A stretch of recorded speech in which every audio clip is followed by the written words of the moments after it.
Bon, Bonjour Marianne, c'est un vrai plaisir que de te voir ici. Merci d'avoir invité et tout ça. Marina, tu as fait 2 bouquins. Mhm. Alors d'abord et avant tout, tu vas quand même te présenter. Et après, on va parler de tes livres. Hein. Alors, vas-y, présente-toi, ma chérie, s'il te plaît. Bien sûr, ça, c'est une série de vidéos qui commence. C'est entre autres sur l'art intuitif, hein, uniquement basé sur l'art intuitif. Donc, vas-y, présente-toi, Marina.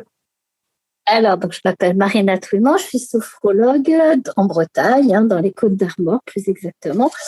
Et j'écris également de la poésie. Et petit à petit, sur mon chemin, la poésie s'est invitée à moi d'une manière un peu particulière, puisque la première fois que j'ai écrit un recueil, c'était pour expliquer ce que pouvait être une différence vue de l'intérieur. C'était sur l'idée d'un ami, en fait. Et cette personne, j'avais commencé à écrire un livre justement sur le stress lié aux différences. Et cette personne, très gentiment, m'a dit que ce que j'écrivais était carrément imbuvable et que ça n'intéressait que les spécialistes et que j'étais en train de louper complètement mon objectif. Donc, j'étais un peu désemparée, un peu déçue parce que j'avais beaucoup travaillé. Et il me proposait comme ça, mais pourquoi tu le fais pas en poésie? Et je dis, ouais, je sais pas, j'écrivais un peu de poésie, mais sans plus, je revenais, voilà. Et en fait, j'ai commencé à écrire des poèmes sur justement ce que c'est que de pouvoir être différent, et notamment zèbres, hein, les zèbres étant des personnes à haut potentiel, intellectuel ou émotionnel. Et après, j'ai commencé à recevoir des poèmes sur les sorcières, etc. Et tout ça m'a mené sur un chemin que j'appelle mon chemin d'alchimie.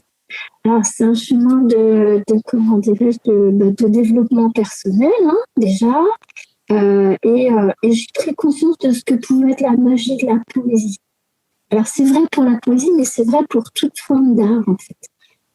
Et on a, comment dirais-je, dans la poésie, on a accès à, pour moi, hein, ça c'est ma vision, hein, à vraiment ce qui est plus grand que nous. Et une conscience qui est élargie. Et petit à petit, j'ai vraiment eu envie de partager cela sur le travail que je faisais, sur moi-même, mais aussi plus on travaille sur soi, en fait, et plus les clients arrivent avec des informations, en fait. Et petit à petit, les choses se sont faites, des poèmes sont apparus, j'ai pas osé pendant un certain temps les proposer, et maintenant, je m'aperçois que tous ces poèmes ont en commun de faire du bien à la personne à laquelle elle s'adresse.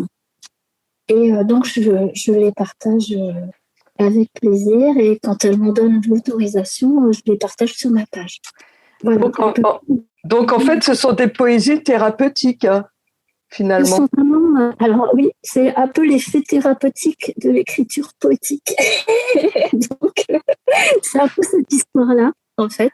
Voilà. D'accord. Et alors, c'est un peu mon histoire, mais c'est aussi l'histoire de personnes qui viennent me voir et qui ont envie de progresser.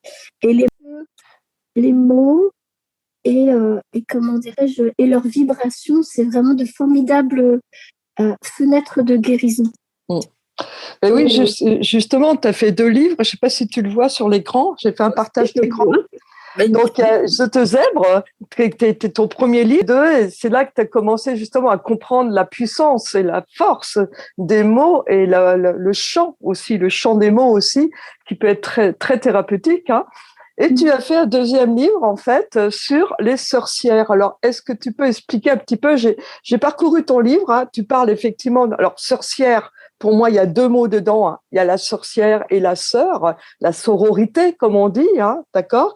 Mais il y avait aussi dans le livre, aux surprises, tu nous as quand même parlé de ce qu'on appelle le masculin. Hein, un peu surpriseur. Est-ce que tu peux au moins me parler du 2e livre, parce qu'il ne reste plus que 5 minutes?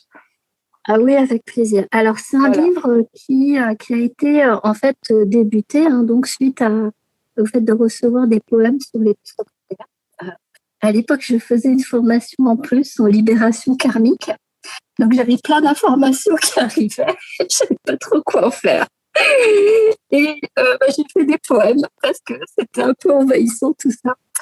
Et petit à petit, j'ai vu, je travaillais aussi beaucoup sur le féminin sacré, etc. Et puis, et la sororité, parce que c'était quelque chose depuis quelques années qui est assez nouveau pour moi. Hein. Donc, comment dirais-je, oui, donc tout ça mêlé, j'ai vu arriver des patients dans mon cabinet, mais des hommes. J'avais très peu d'hommes à l'époque. Et vraiment, j'ai vraiment envie de leur dire merci à ces hommes-là parce que pour moi, ce sont des avant-gardistes. C'est vraiment des avant-gardistes parce que ils ont un courage exceptionnel. Oui. Exceptionnel. Alors, pour la petite histoire, Sorcière s'est déroulé en 2 temps. Je devais sortir le 1er mai 2020 et je pensais avoir fini mon comment dirais-je, mon recueil. Et en fait, pendant cette période de confinement qui était un peu bizarre pour tout le monde, il y a des poèmes qui sont venus, qui étaient beaucoup plus en rapport avec l'authenticité de ce qu'on est, en fait. Et le choix aussi de maintenir cette authenticité, mais aussi le fait d'être en paix avec les hommes. On peut être dans son féminin sacré, mais on n'est pas forcément, comment dire, toujours très accueillante pour l'homme. Et moi, je pense que c'est indispensable d'être accueillant et de valoriser tous ces hommes-là qui ont vraiment le courage de remettre en question. C'était une question aussi de dire que le féminin sacré ne va pas sans le masculin sacré. Voilà. Tout à fait. Tout à fait. Pour moi, d'équilibrer les deux et de dire aussi que c'était une porte ouverte aux autres femmes à voir ce qu'il y avait de beau aussi parfois dans le masculin, même si elles ont été blessées, même si elles sont, elles sont en situation de blessure. Ça prend du temps pour guérir des fois, mais ça vaut vraiment le coup. D'accord. Alors, Marina, il reste plus que 2 minutes là. Le temps passe super vite en fait. Hein. Est-ce que tu peux, est-ce que tu as envie de dire quelque chose sur l'art intuitif en règle générale ou sur la poésie, si tu as vraiment envie de dire quelque chose de spécifique en poésie, en guise de conclusion, on va dire ça comme ça. Ah oui, sur l'art intuitif, j'ai vraiment envie de dire que c'est accessible à tout le monde et que tout le monde a le droit de faire. Et le but n'est pas d'être forcément reconnu, célébré en tant qu'artiste, mais pour moi, c'est déjà une façon de vous célébrer vous-même. Oui, de s'auto-célébrer. De s'auto-célébrer, mais aussi de célébrer et d'honorer le monde dans lequel on vit. Ouais. On peut faire des poèmes pour célébrer simplement la vie, l'eau, la terre, le feu, les pierres. Enfin, tu sais aussi bien que moi que c'est ton travail aussi en dessin. Et pour moi, l'intuitif, c'est vraiment célébrer le vivant, augmenter sa conscience.